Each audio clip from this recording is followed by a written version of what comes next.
Hello mga ka-Simpol! Nandito naman tayo sa ating Simpol Live ngayong Sabado. At tuwang-tuwa ako na medyo dumadami talaga yung mga nanonood sa atin. No? Kaya tuloy-tuloy lang tayo dito sa Simpol at marami tayong ituturong mga dishes para sa inyo. Ngayon naman yung tema naman natin today is yung mga lutong simple, yung mga lutong diskarte lang na hindi talaga nakabase sa isang standard na recipe. Kasi bakit? Pag nagluluto tayo sa bahay, kasi hindi naman talaga standard yung ating mga ginagawa. Kasi kung anong meron tayo, ginagawa natin ng paraon, di ba? Mga ka-Simpol. Kaya gagawa tayo ng 2 dishes today, isang pork stew at isang ginisang gulay. So, simple concepts na pwede mong i-expand, no? By adding elements or dagdagan mo ng mga flavor components para mas maging bongga or mas maging simple, depende sa gusto nyo for that day. Pero before that, gusto nating bumati sa ating mga followers.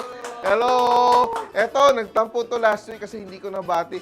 Menjola family, hi Age, no? Mami Eileen, Tito Ramon, Tita Edna, Tita Nora, oh, di ba? Thanks for watching. Araw-araw daw sa nagluluto ng mga recipes natin sa Simpol. Meron tayong mga viewers from Japan, from Toronto, and of course, I'd like to thank, tingnan nyo, medyo meron akong bagong laruan dito sa likod. I'd like to thank Breville, Miss Elijah, and Ma'am Chris of Breville. Ito, yung oven natin. At soon, we will be baking also on Simpol kasi maraming nagre-request ng baking. So, Breville will provide our mixer and our oven. And people from Italy, meron din. Dubai, may nanonood sa Hong Kong, Singapore. Yan. Oh, Daddy Lay of Malabon. Oh. Oh. Miss Jane, the TikTok queen of Sampaloc. Oh. Yan. So, yung una nating gagawin ngayon ay gagawa tayo ng simple beef stew. Ano ba yung stew? Estofado. So, simple siya. Ibig sabihin ng stew, pinakuluan siya na matagal hanggang lumambot, no? So, yung gamit ko dito ay, meron ako ditong kasim lang, no? I cut into like 1-inch cubes. You can make it whatever size you want. And imamarinate ko lang siya simply with a little bit of soy sauce. Around 3 tablespoons of soy sauce. Gagamitin ko yan later yung aking soy sauce. And calamansi, no? Just to start off our flavor, no? Kasi sayang naman kasi nagluluto tayo, didiretso natin yung gisa natin. Kailangan talaga natin ay marination. Kasi yung marination, hindi lang siya nagdadagdag ng flavor, pero tumutulong siya na maging mas juicy at mas malambot yung ating meat. So we give it a little bit of lead time, no? So kung kaya mong gawin mga 15 minutes ahead, do it, or 30 minutes ahead, laking tulong talaga ng marination. Yan. But if you're marinating with acid, medyo mabilis yung marination mo, no? Pero kung medyo overnight yung gagawin mo, wag mo muna lagyan ng acid, no? Wag mo lagyan ng calamansi, or wag mo lagyan ng suka para hindi maging mahibla, no? Hindi magda-dry out din yung ating meat. So, sisimulan natin yung ating gisa. Simpleng-simple lang yung ating basic, very basic sa Filipino flavor profile is bawang, sibuyas, at kamatis, no? So, I'll just like chop my garlic, no? Eto. Alam mo, pag nagluluto tayo, hindi tayo kailangan magpakitang gilas lagi, no? Kasi sometimes, the objective is just to feed the family. Hindi naman importante na nagpapa-impress tayo lagi. Importante, nasarapan sila.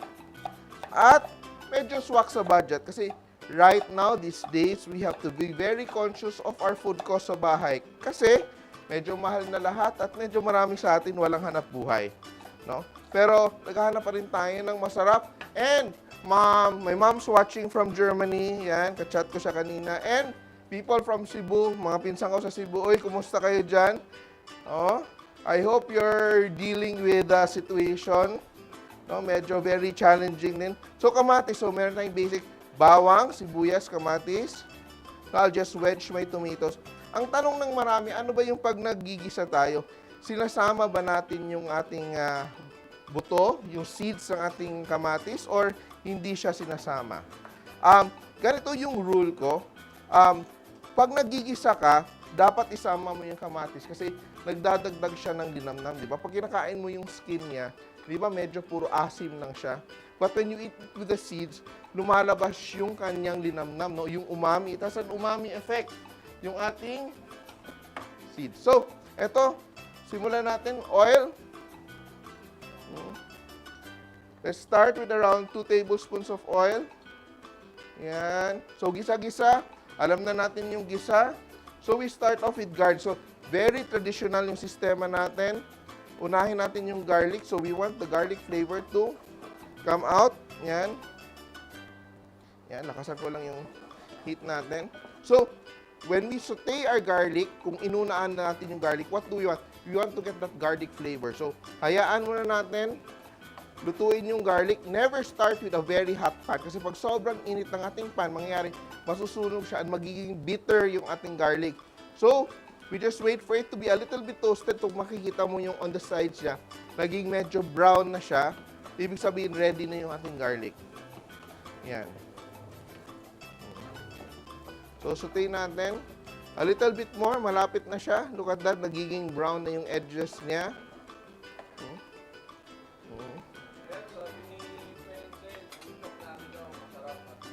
Of course, di ba? Kaya sometimes, yun ang nagiging confusing na rin sa ating pagluluto. Kasi marami nag-aaral na ng culinary school, so marami ng rules. Pero kadalasan kasi yung tinuturo kasi ng culinary school are French technique. And obviously, in French cuisine, lalo na pag fine cuisine, daming aksaya, no? Daming mga rules na medyo pag nagluluto tayo sa bahay, very daunting, nagiging mas mahirap tayo magluto. Parang instead nagluluto ka, pero ay, hindi ako marunong magluto kasi sobrang daming rules. So, sa atin, importante, pag makabuo ka ng dish, masarap naman, na-enjoy yung family mo, doon ka muna magsimula. Then later on, as medyo lumalaki yung budget natin at gumagaling tayo, doon na tayo magiging refined. So, for now, simple muna tayo. So, yan. So, we have our onions. We cook it until tender, no? Translucent. Sinasabi ng translucent. Ano yung translucent? Medyo malambot siya at nagiging see-through na siya ng konti, no? Yan. And we put our tomatoes, kamatis. So, bawang, sibuyas, kamatis. Ito yung very traditional na mga luto natin. Yan.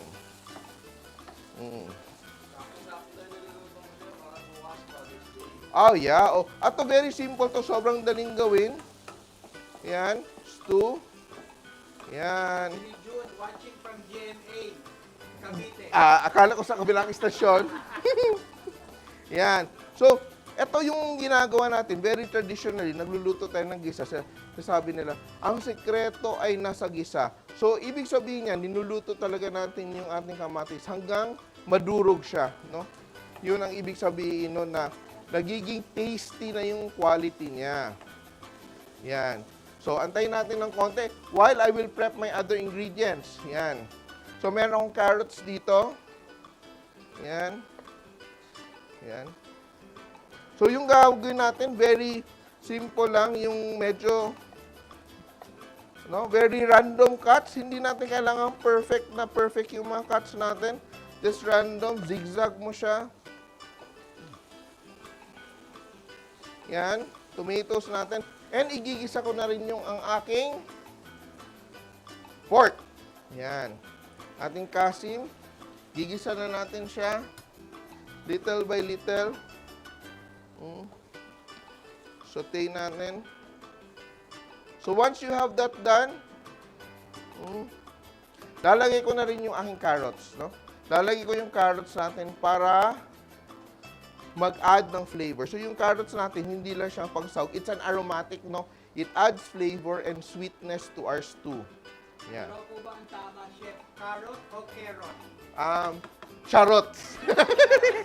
Yan. So, depende naman sa atin. Huwag na tayo masyadong maging caught up sa mga ganyang mga bagay. Kasi, obviously, nandito tayo sa Pilipinas, medyo colloquial yung ating pronunciation. No? So, you adjust to the local one. Hindi naman tayo nagtatrabaho sa call center. Di ba? So, if you work in a call center, then you have to be very conscious of carrots. Di ba? Yan. Di ba? Yan. Then, lalagyan ko lang siya ng konting chicken stock. Yan. Sabi ni Bella, ano raw po ang gamit ng kawali, chef? Gamit natin ay Masflex. Thank you very much, Masflex. Yan. Yan. So, we just let that stew. Ibig sabihin ng stew, slow cook siya, no?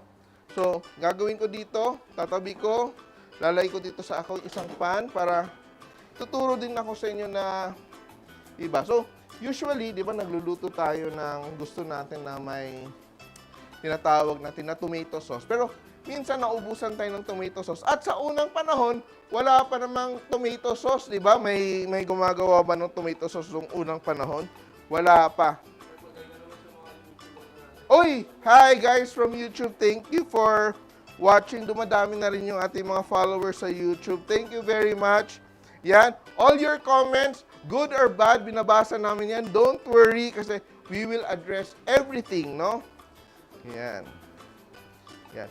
Ay guys, don't forget also to like, share, follow, subscribe our official pages.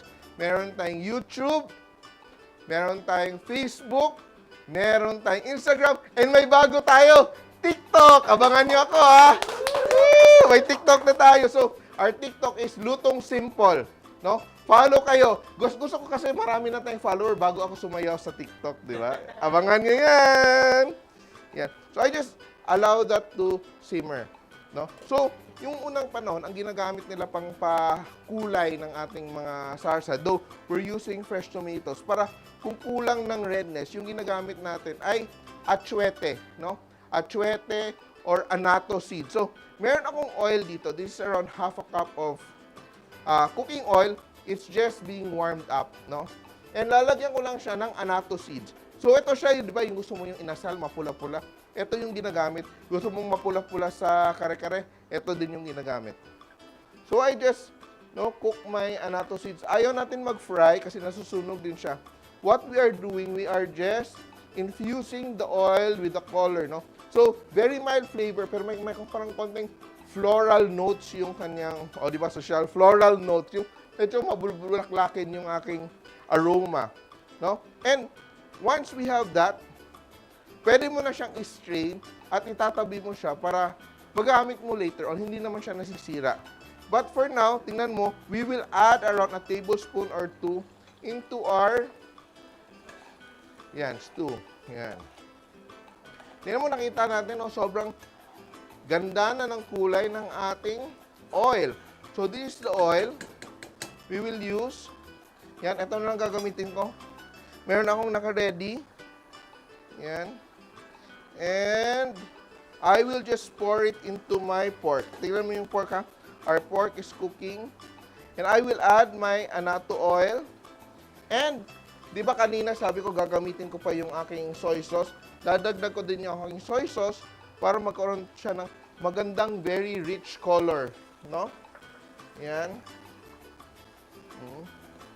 So we let that keep on cooking, no? Para lumambot siya. Yan. To, tatabi ko muna to. Na-gets nyo na yung aking annatto oil. Yan. Tatabi natin to. And let it simmer. Continue to simmer until lumambot siya. And in the meantime, gagawa ako ng isa pang dish. Yan. And another thing naman, base naman natin sa sinasabi ko na, naggisa ako kanina.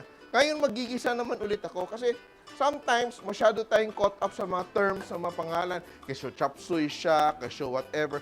Ito siya, simpleng technique. Kung nakafocus ka sa technique, you can cook anything. Di ba? Kung nakatutok ka sa isang recipe, yung recipe parang bahay yan. Bahay. Ito yung pangalan niya, ito yung recipe niya, ito yung mga sangkap niya, ito yung mga paraan niya pagluto. Pag natali ka sa isang recipe, mahirapan ka na mag-explore ng ibang lulutuin at hindi ka rin gagaling.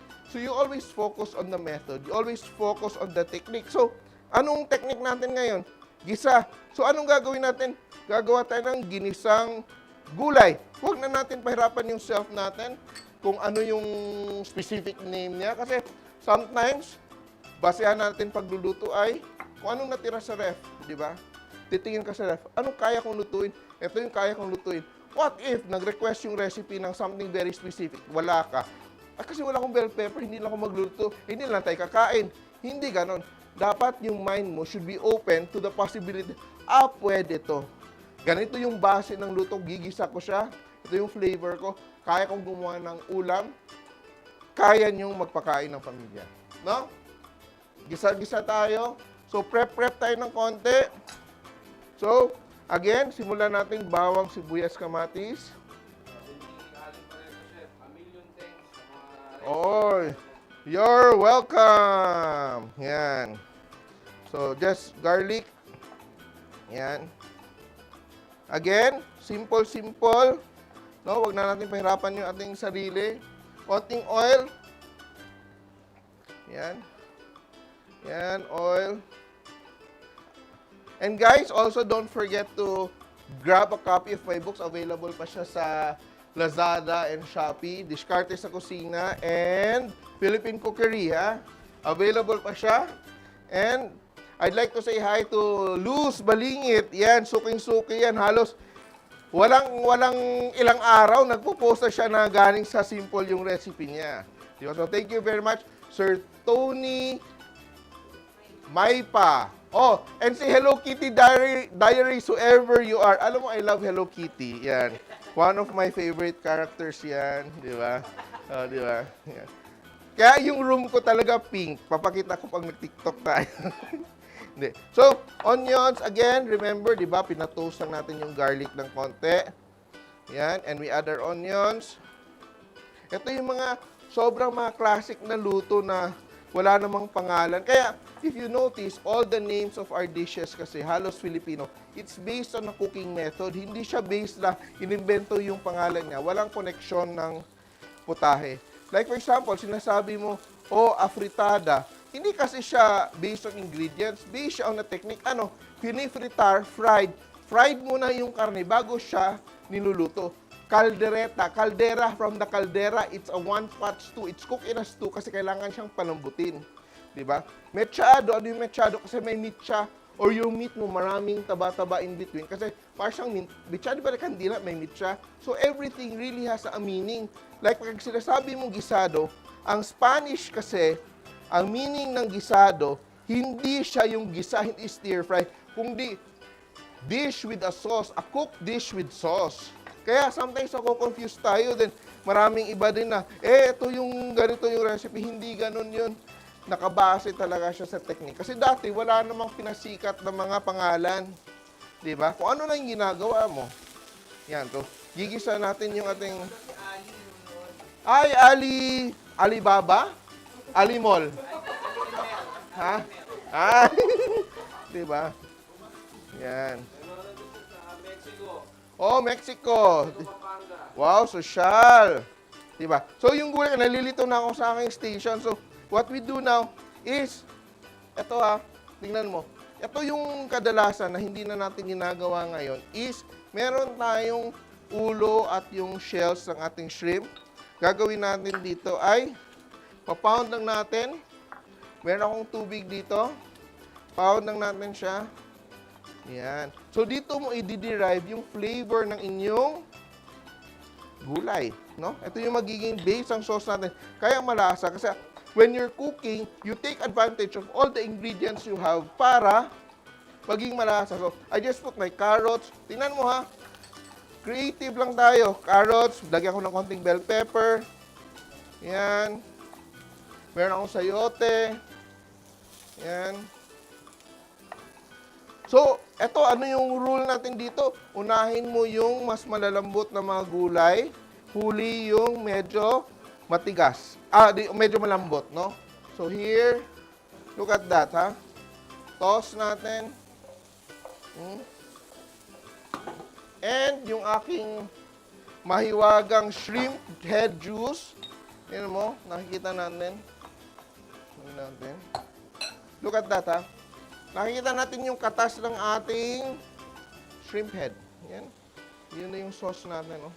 And it cooks our vegetables. Yan.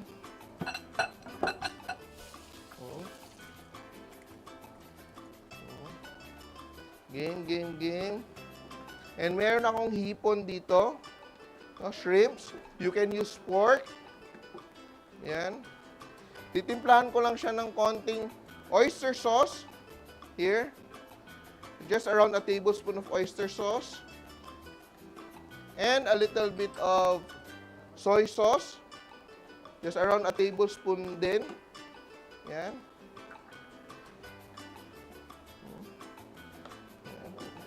Let it cook.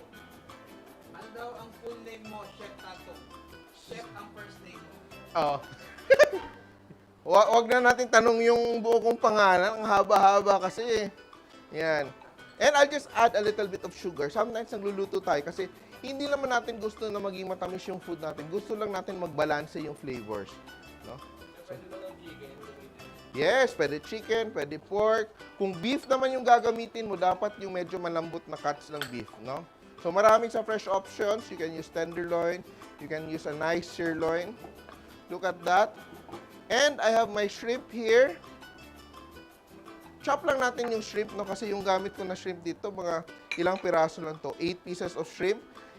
Hihiwain ko ng 3 pieces para every time na may kumain, may nakaka-share ng shrimp natin. Kasi medyo mahal din yung shrimp. Yan. So ako, pag bumibili ako ng 1 kilo, hinahati ko siya ng marami, no? So kahit sabihin mo, nagpapansin ka, may 3-4 na pirasong shrimp ka. So, sumasarap yung food mo, pero hindi masyadong marami of a certain kind. Yan. Here. Kung wala daw ulo ng shrimp, pwede raw ba shrimp cubes? Pwede naman. Pwede naman. Actually, yun na yung point natin. Kung anong gusto mo, pwede. Ikaw naman kakain eh. Di ba? Di ba? Basta, you're happy, you're satisfied, kaya sa budget mo, you do it. Don't be constricted by what I'm telling you. Kasi, sometimes kasi a lot of things in cooking is a personal preference. Ito, trip ko to eh, di ba? Ganyan. So, look at that. It's already cooking. And I will just add a little bit of slurry. No? Ano yung slurry? Slurry is just cornstarch and water. Yan. Papalaputin ko lang siya. Oops. Nag-settle na kasi siya sa ilalim. Konti lang. Yan. Slurry to thicken it up. Yan, toss natin. And malapit na tayo matapos, guys.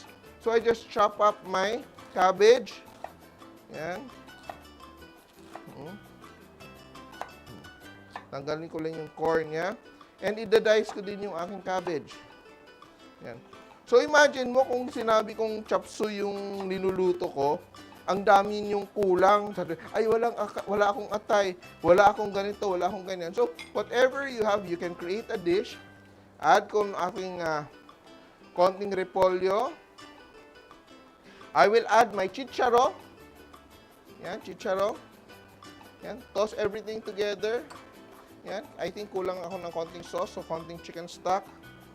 Yan. Look at that. Yan. Di ba parang ang sarap-sarap niya, ang healthy niya, ang dali namang gawin. So you can change whatever vegetable you have for this recipe. Yan. Pwede mo din iba-ibahin yung pagka-slice niya kasi it really does not matter, no? Yan. Hindi naman tayo nagluluto para, 'di ba, maging chef lahat, 'di ba? So, yan, ang importante sa atin, we have sensible dishes and I'm sure your family is going to love this. Yan. Ruth, watching from Moscow, Russia. Wow! Dream destination ko doon, Moscow, Russia. 'Di ba? Malamig diyan, 'di ba?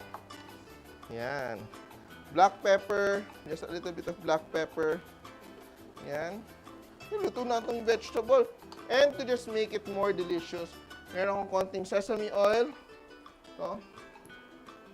Patis pala to. Yan. So, sesame oil. Yan. Just a little bit of sesame oil, about a tablespoon. Yan. Woo! And our first dish, tignan mo ha. So, our first dish is done. Sabi ni Steve, this is one of the best cooking shows. Oy, thank you. Thank you. Yan. Oh. Then, while before we plate, yung gagawin ko lang is, eto. Gagawin ko lang is, sisilipin ko itong ating pork. Yan. I'll just add a little bit more of, look at that, ang ganda ng kulay niya. Akala mo may tomato sauce, di ba?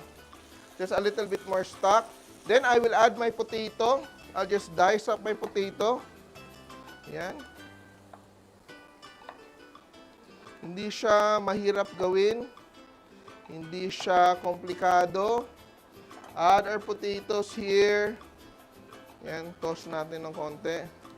Like that. Ganda niya, di ba? Who would think na ganun lang yung ingredients natin? And, I just have some bell peppers na natira sa akin kanina. Yan.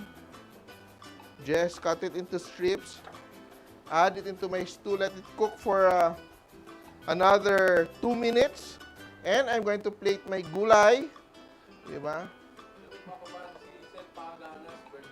Hi, Chef! Happy birthday! Yan. Oh, kahit mga chef nanonood sa atin. Diba? Yan. Watching, sabi ni Artwell, watching from Alaska. Wow, Alaska! Oh. Saan ba yung Alaska mo? Kondensada ba yan o evaporada? Yan. Yan, look at that. Oh. Yummy. So good. Yan. Wow, di ba? Healthy, healthy yan. Yan. And alam mo, when you put vegetables together, kasi nangyayari kasi, the different textures plays on, di ba, in your mouth. So parang nagiging interesting siya. Yan. Basta well-kept yung sesame oil, hindi naman siya na-expire. Just keep it in a cool place. Huwag sa mainit. Huwag mong pa-initan. Open sesame. Kasi mag-close sesame, mahirap ka magluto. Di ba? Grabe. Grabe, kakaiba tong mga staff ko. Di ba? Yan. So, magla-live audience tayo. Chef, sabi ni Grant, ano raw knife gamit mo? Ay, yung gamit ko na knife is, ito, National Blade Works. Ito siya, handcrafted. Very nice knife. Thank you very much. National Blade Works. National, di ba? Yan. And I just add a little bit of black pepper. Yan. Ako gusto ko peppery. Yan. So, yun nga. Yung seasoning natin, very simple.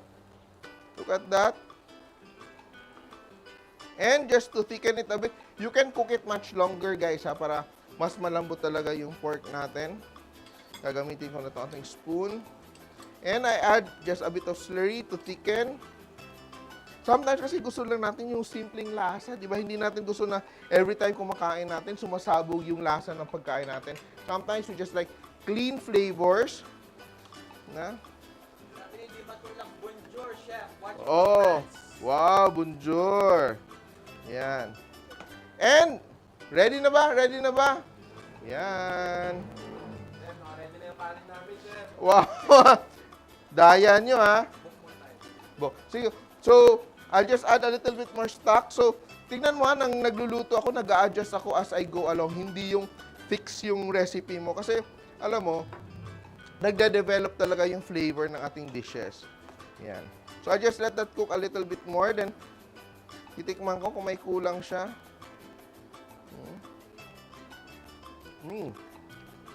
Very nice. Busin ko lang itong stock. Yan.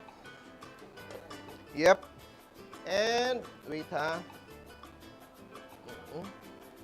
And, of course, guys, don't forget to grab a copy of my book. Yan. Diskarte sa Kusina and Philippine Cookery available from Lazada and Shopee. Yan. Look, look, look, guys. And, of course, may lalabas kami na libro this year just for you. 101 of my favorite recipes, the Simpol Cookbook. Abangan nyo yan. Yan. Malapit na kami matapos. Yan. And, of course, I'd like to, greet my beloved friend and master. Master ko, si Kristan, di ba? Master Baker Kristan and si Mami Jaina Tan. Hello! Ito, sinusubaybayan din tayo nito ng ating mga recipes. And, ready na ba tayo? Yan. Finally, before we end our cooking, we just add our green peas, guisantes. Look at that, parang lutong bahay ng mga, yan. You can cook it longer, but ang maganda kasi sa meat natin from fresh options, madaling lumambot kasi very good quality. And I will just plate. Look at that. No? So today, we made a very, very simple na beef stew. Yan. And ginisang gulay with shrimp. Yan. Oops. Pork stew. Pork stew. Yan. Pork stew. Gamit natin ay kasim. Yan. We will be posting the recipes later. Yan. Look at that. Di ba? Masarap din to, lagyan mo ng, di ba? Pasas, sa mahilig sa pasas. Pwede mo lagyan ng atay kung gusto mo. Pwede mo palitan ng cream cheese, lalagyan mo din siya ng kimchi kung gusto mo. So, it's a very versatile recipe. No? So, you don't have to be tied up with yung binigay ko, but you understand the concept of the dish at kaya mong magluto, kaya mong i-adjust. Pwede mo lagyan ng hotdog, pwede lagyan ng sausage, pwede lagyan ng pineapple. So, you can be very creative and take advantage of what you have in your refrigerators. Yan. Yan. Pati mo naman daw yung mga father natin bukas. Uy, Happy Father's Day! Oh, kumusta kayo? Anong handa niyo tomorrow? My dad, Happy Father's Day. Happy birthday. Happy Father's Day. Yan. Here's our pork stew. Here is our, ginisang gulay. And I'm just going to garnish with, for tomorrow, pwede to. Lalagyan ko lang siya ng quail eggs. Pwede mo ning lutuin parang kwek-kwek yung ating quail eggs para mas bongga siya. And here it is, guys. I hope you enjoyed today's show. Thank you very much for watching Simpol. Until next week, this has been Chef Tato, ang ating pork stew and our ginisang gulay, Simpol! See you!